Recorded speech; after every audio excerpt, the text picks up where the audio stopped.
Hello everyone, Lance here. Today is January 12th, 2023, and this is the close-up video for the 8-month mark of my hair transplant procedure that I had with Dr. Daniel McGrath on May 9th in Austin, Texas.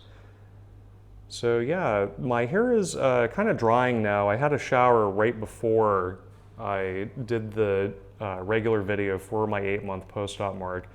So with my hair kind of drying now, I wanted to show you all what damp hair kind of looks like here. This is the left temporal peak.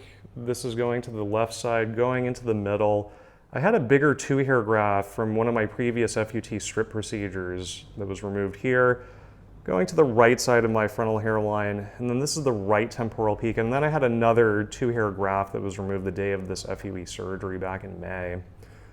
As I said before, I had 1,378 total grafts transplanted for this procedure, and 450 of them were singles, 310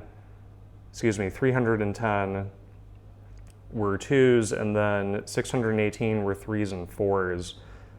So yeah, this isn't normally how I would style my hair. I styled it with just a comb and water, but normally I use the blue American Crew fiber to go from the scalp all the way to the end and then just kind of mess it around with my hair to create a more natural look. I don't blow dry my hair, and I use a conditioner pretty much every day, but I don't use a shampoo every day. I shampoo probably at most 3 times a week.